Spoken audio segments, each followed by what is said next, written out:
Magandang araw mga kaibigan. Bigyan natin ngayon ng reaksyon ang pahayag ng dalawang senador. Kanilang pagtutol, pagkadisgusto o pagkayamot itong impeachment na sinimulan sa Kamara. Senator Mig Zubiri at Senator Jingo Estrada, lantaran nilang, although pinagsabihan sila, Senate President Escudero, to refrain, mga senador, refrain from giving comments tungkol sa impeachment, kaya lang hindi nakapagtis ang dalawa. Ibig sabihin, umaalab yung damdamin, naiinis, kaya nagsalita in disobedience sa kagustuhan ng Senate President na wag silang mag-comment dahil silang magiging judges. Ngayon, sinasabi nila, ayaw namin. Anong ibig sabihin nun? Di talo ang impeachment pagdating sa as far as itong dalawang senador is concerned. Pakinggan na natin sila. Balita ito ng Net25. Ng pagtutol sa pagsusulong ng impeachment case laban kay Vice President Sara Duterte. Ayon kay Senador Mig Zubiri, hindi niya nais na makakita ng impeachment proceedings sa Senado dahil magkakaroon lang ng pagkakahati-hati sa pananaw at mauuwi lamang ito sa gulo. At bilang dating Senate President, alam niya ang magiging implikasyon nito. Hindi rin ho niya nais daw na mangyari sa bansa ang pagdedeklara ng martial law gaya ng nangyari sa South Korea. Pakinggan natin, Juan Miguel Zubiri. Ako, like many of my colleagues, we will not want to see an impeachment proceedings. Sabi niya, like many of my colleagues. Sino yung mga kasamahan niya sa Senado na ayaw? Hindi niya binanggit, but ako, babanggitin ko mamaya yung mga ayaw. Ang mga narinig ko na dyan, na-interview na sa media, si Senator Binay.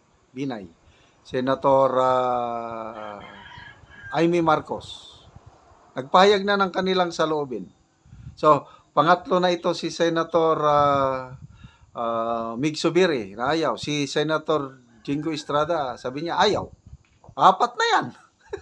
So, ano bang kahinat na ng impeachment na isasampa ng mga kongresista? The Senate, because obviously it's going to be very divisive. I know I'm supposed to not talk about the impeachment, but in my heart, is this what we want so close to the elections? Although if there's an impeachment that is delivered to us in the Senate, we have to do our constitutional mandate to convene an impeachment court. I used to be Senate President, so we know the implication of that. We know our duty. But of course, personally, if you ask me in my personal opinion, sana walang gulo. Kasi ayaw po natin ng gulo at this point in time. Gusto ko po na namin ceasefire muna at this point in time. Tignan nyo nangyari sa South Korea. Diba? They declared martial law in South Korea. Now nagkakagulo sila doon. I couldn't believe it. No? I couldn't believe that they had this type of political noise in South Korea last night. So ayaw naman po natin na mangyari yun. Na magkaroon ng So yung martial law, the other night pa ito, ang presidente na medyo unpopular, maraming issues against sa kanya, President Yoon, gusto niyang makontrol yung mga kalaban niya sa politika, nag-declare ng martial law. Ay, kaya lang, wala, hindi nagsilbi. Ang South Koreans lumabas, nag-people power against martial law.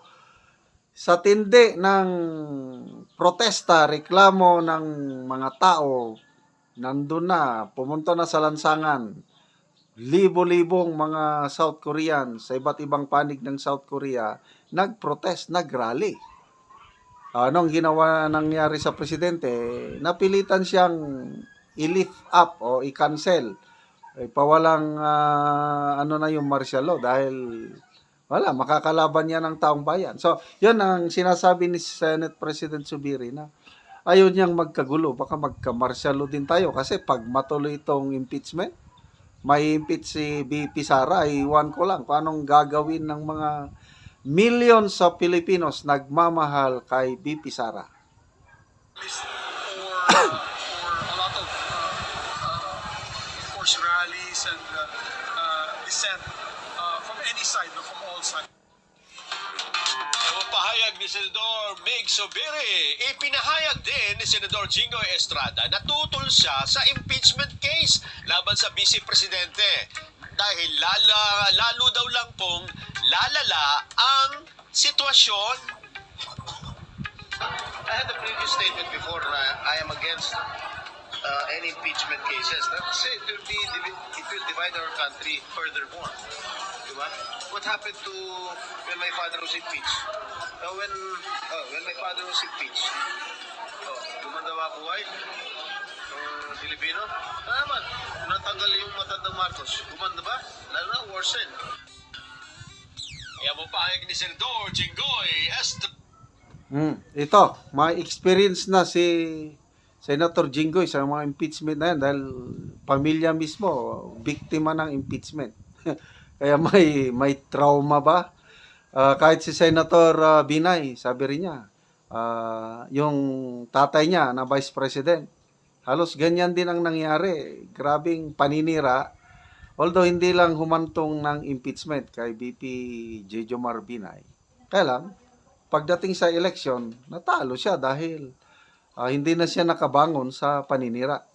Before yung paninira, napaka taas ang trust and satisfaction rating ni BP Jejomar Binay. Akala siguro nitong makalaban ni BP Sara na magagawa nila yung nangyari kay BP Binay. But nagkakamali sila habang sinisiraan nila si BP Sara. Totoo, bumababa yung ratings niya, but hindi naman super baba na parang walang-wala na siya. Mataas pa rin yung ratings niya. Tingnan nyo sa latest nga presidential survey, WR numero. Number 1 siya. Tay lang silang dalawa ni Senator Tulfo. Malakas pa rin sa mga comment section ng mga post tungkol dito sa paninira sa kanya. Mababasa mo, mararamdaman mo yung pagmamahal ng taong bayan kay BP Sara. At ang pinakamalaking prueba na maraming nagmamahal kay BP Sara, ito ng malawakang rally na ilulunsad ng Iglesia ni Cristo. Di ba itong mga nakaraan, sunod-sunod ang pagbibisita ni BP Sara at ni dating Pangulong Duterte sa Iglesia ni Cristo, yung leadership. Tinatanggap naman sila. Sa nakita ko, naka-establish na ng magandang relationship ang mga Duterte sa Iglesia. Although malayo pang eleksyon, hindi pa yung tungkol sa endorsements, malayo pa yan. But then, believe ako sa Iglesia ni Cristo dahil ang gusto nila kapayapaan. Nagsalita na ang Pangulo, sabi nila. Bakit hindi natin suportahan? Na totoo naman, yung sabi ng Pangulo na madidivide. Walang magandang, madidivide ang ating bansa. Walang magandang itudulot yung impeachment. Ang maligaya lang dyan sa impeachment kung matuloy, lalo na kung manalo ang impeachment sa Senado, yung mga makakaliwa. Dahil sila yung nag-file Plus, ibang mga kongresista na may ambisyon sa politika. Sila ang matutuwa. Kaya lang, kaunti lang sila. Maraming Pilipino na maapektuhan. Yung image natin sa buong mundo, apektado na nga ngayon Usap-usapan na tayo sa buong mundo yung itong nangyayaring kaguluhan. So, investments, lalong lalayo. Kaya, salamat. Iglesia ni Cristo, inaabangan namin. Kailan kaya? Hindi natin alam. Wala pang announcement But, I believe once na ikasa na ito, talagang malawakan. Baka sabay-sabay. Lahat ng lugar na may Iglesia ni Cristo na simbahan, sabay-sabay, tapos napaka-organize. Nako, ang sarap panoorin. At sana, pakinggan ng mga kongresista itong panawagan, itong rally ng mga iglesia para hindi na ipaabot sa Senado. Kasi dyan pa lang sa Kamara, pwede na nilang itigil kung gusto nila. Kaya lang, kung ituloy nila, wala tayong magagawa. Kaya kailangan mag-rally ang mga tao, peaceful rally, kagaya itong gagawin ng Iglesia ni Cristo. So, salamat, Senator Zubiri, Senator Jinggoy, Senator Binay, Senator Amy Marcos, napakinggan na natin, na-vlog ko na yung mga saloobin nila tungkol dito sa impeachment case na ito.